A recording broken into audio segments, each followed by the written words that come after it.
আসসালামু আলাইকুম দর্শক, আজকে কথা বলবো।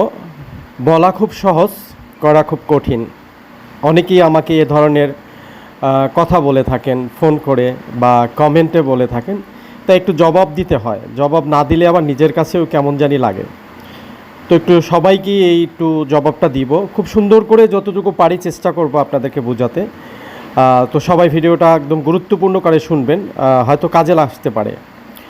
আর হচ্ছে, যারা আমার চ্যানেলটা এখনও সাবস্ক্রাইব করেননি তাদেরকে অনুরোধ করব আমার চ্যানেলটা সাবস্ক্রাইব করে যাবেন।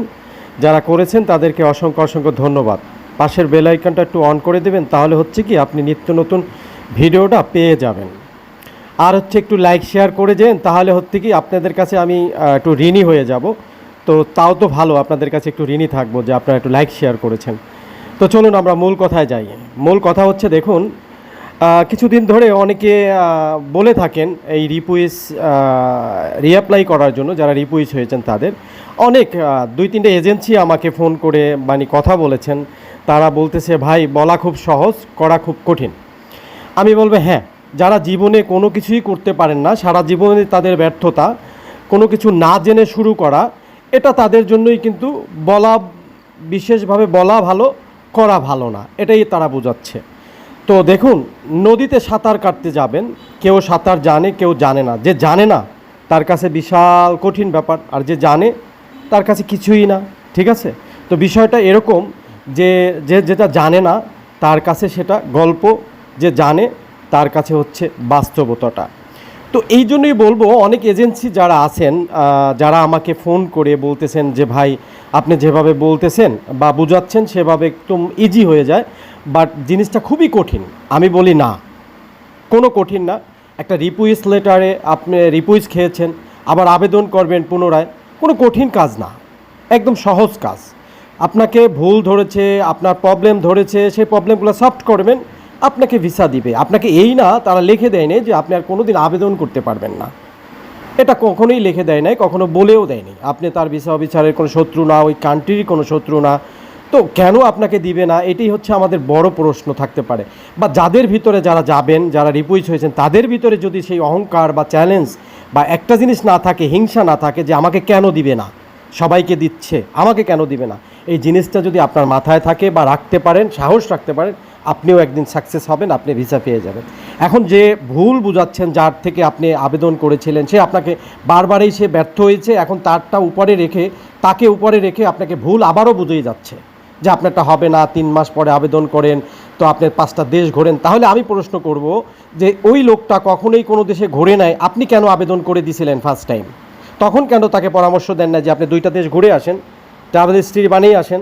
কেন বলেন নাই? এখন রিপুইস খেয়ে পরে আপনি কিছু অর্থ হাতিয়ে নেওয়ার পরে এখন বলতেছেন যে এখন আপনারটা 4-5টা দেশ ঘোরা লাগবে, তারপর আপনাকে আবেদন করতে হবে। এই মুহূর্তে আবেদন করা যাবে না, 90 দিন লাগবে আবেদন করতে হবে। কোন জায়গায় লেখা আছে 90 দিন রিপুইস পেপারে লিখে?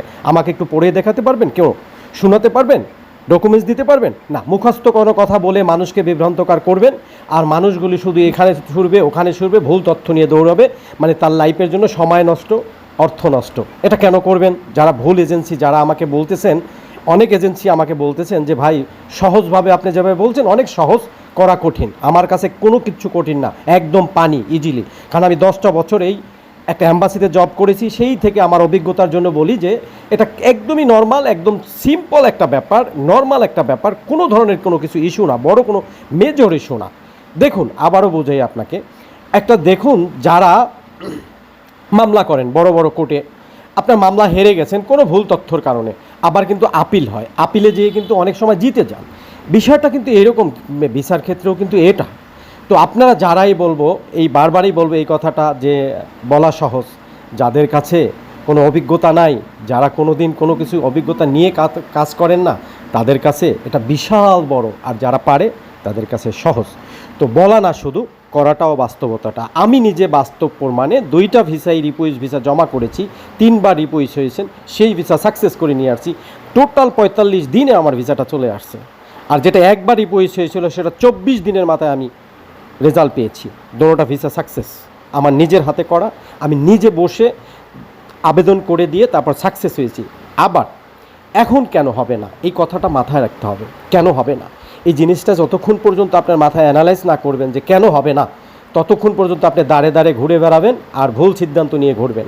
আমি আবারও বলি, যারা একবার ভুল করেছে যে এজেন্সির মাধ্যমে, তারা যদি আবারও সেই এজেন্সিতে যাচ্ছে আবারও ভুল করবে, সে কিন্তু আবারও ভুল বোঝাবে। আমার কাছে হাজারো রেজাল্ট আছে, 90 দিন পর করতে হবে, 1 বছর পর করতে হবে, আবার আপনার ঘুরতে হবে। তাহলে আমার আবারও প্রশ্ন থেকে গেল, একই ঘুরে ঘুরে প্রশ্ন আসে যে আপনি ফার্স্ট টাইম তাকে কেন অর্থ নষ্ট করছেন, সময় নষ্ট করছেন, তার পাসপোর্টটাকে কেন ক্লেম বাজিয়ে দিয়েছেন, রিপোইস খাওয়াইছেন, আপনি কেন জমা দিয়েছেন ওখানে?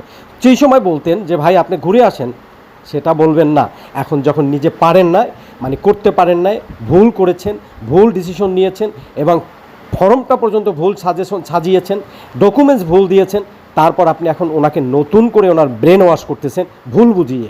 এটা হচ্ছে আপনারা ভুল। ক্লায়েন্ট তো চাবেই একটা জায়গায় যেতে, সে ক্লায়েন্টকে আপনি বুঝাবেন যে ভাই এভাবে না এভাবে করেন, টাকা আমি 5 টাকা বেশি নেন, কোনো সমস্যা নাই, কাজটা তো সাকসেস হতে হবে, তাই না? কেন তাকে দাঁড়ে দাঁড়িয়ে ঘোরাবেন? তো আমি বলবো যে ভাই আপনারা যারা এই ধরনের প্রতারিত হয়েছেন, যারা ধোঁকা খেয়েছেন, সময় নষ্ট করেছেন, এখন আর সময় নষ্ট না করে আপনারা যোগাযোগ করেন ভালো এজেন্সির কাছে, বা যারা জানে তাদের সাথে যোগাযোগ করেন, 2 টাকা হলেও দিয়ে কাজটা করিয়ে সাকসেস হন, জীবনের স্বপ্ন পূরণ করেন। আর যারা হচ্ছে আমাকে অনেকবার বলতেছেন ভাই আপনার নাম্বার দেন, আমি কিন্তু আমার পেজের লিঙ্কটা নিচে দেওয়া থাকে ডিসক্রিপশন বক্সে, সেখানে একটু দেখবেন, সেখানে কিন্তু আমার হোয়াটসঅ্যাপ এবং আমার নাম্বারটা পর্যন্ত সেখানে আছে, আপনারা সেখান থেকে কালেকশন করবেন। ভাই কমেন্টে আমি কোনো কিছু দিচ্ছি না, দেবো না। আর দ্বিতীয় কথা, আমাকে কোনো এজেন্সি বা কোনো ধরনের দালাল এটা ভেবে কেউ আমাকে কল করবেন না। যদি কারো সমস্যার কথা জানতে চান, সলিউশন চান বা পরামর্শ চান, তাহলে আমাকে নক করেন। ওকে, তো ভালো থাকুন, সুস্থ থাকুন, আল্লাহ হাফেজ। আবার নতুন কোনো ভিডিও নিয়ে আসবো।